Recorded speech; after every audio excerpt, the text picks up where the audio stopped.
জামায়াত থেকে বহিষ্কার করা হয়েছে সাতক্ষীরা ৪ আসনের সংসদ সদস্য গাজী নজরুল ইসলামকে। বাংলাদেশ জামায়াতে ইসলামের দাবি, তাকে ঘিরে সম্প্রতি প্রকাশিত বিভিন্ন ঘটনার বিষয়ে সাংগঠনিক তদন্তে তার নৈতিক স্খলন প্রমাণিত হয়েছে। সেজন্য গঠনতন্ত্রের ৬২ নম্বর ধারা অনুযায়ী এ সিদ্ধান্ত নেওয়া হয়েছে। এদিকে নৈতিক স্খলনের দায়ে দল থেকে বহিষ্কারের পর এমপি নজরুলের সংসদ সদস্য পদ নিয়ে ঘোলাটে পরিস্থিতি তৈরি হয়েছে।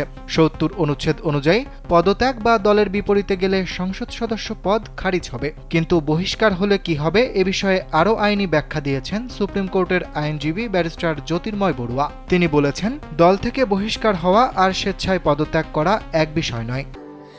স্যান্ডেলিনা সো, রূপচর্চায় আভিজাত্য। তাই সংবিধানের ৭০ অনুচ্ছেদ সরাসরি প্রযোজ্য হবে না। তবে নৈতিক স্খলনের অভিযোগ থাকায় বিষয়টি নির্বাচন কমিশনের বিবেচনায় যেতে পারে বলেও মত দেন তিনি। বুধবার সামাজিক যোগাযোগ মাধ্যম ফেসবুকে নিজের ভেরিফাইড আইডিতে দেওয়া এক পোস্টে তিনি একথা জানান। এরপর তিনি সংবিধানের সংশ্লিষ্ট বিধানগুলোর ব্যাখ্যা তুলে ধরে লিখেছেন, সংবিধানের ৬৩ অনুচ্ছেদে সংসদ সদস্য হওয়ার বা পদে থাকার যোগ্যতা অযোগ্যতা বিষয়ে উল্লেখ করা হয়েছে। নৈতিক স্খলনের বিষয়ে বলা আছে ৬৩-র ১-এর ঘ অনুচ্ছেদে, কিন্তু সেটি আদালত কর্তৃক সিদ্ধান্ত হতে হবে। সেরকম কোনো সিদ্ধান্ত এক্ষেত্রে নেই। সংবিধানের ৭০ অনুচ্ছেদও এক্ষেত্রে প্রযোজ্য হবে না, কেননা সেখানে বলা আছে যদি কোনো সংসদ সদস্য দল থেকে পদত্যাগ করেন বা দলের বিপক্ষে ভোট দেন তাহলে তিনি সদস্য পদ হারাবেন, কিন্তু তাকে বহিষ্কার করা হয়েছে, তিনি পদত্যাগ করেননি। দুটো বিষয়কে তাই এক করে দেখার কোনো সুযোগ নেই।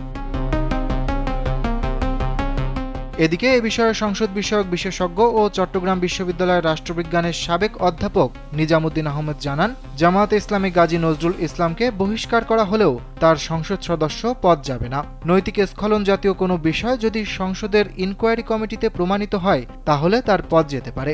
এটার জন্য সংসদীয় তদন্ত লাগবে। বিবিসি বাংলার একটি প্রতিবেদনে এ তথ্য জানানো হয়েছে। জামায়াতের পক্ষ থেকে জানানো হয়েছে, ঘটনার তথ্য উপাত্ত পর্যালোচনা করে সাংগঠনিক নিয়ম অনুযায়ী ব্যবস্থা নেওয়া হয়েছে।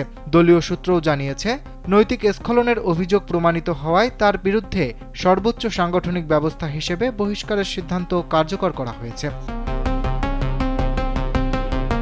তবে রাজনৈতিক সিদ্ধান্তের পরও সাংবিধানিক প্রশ্নটি রয়ে গেছে।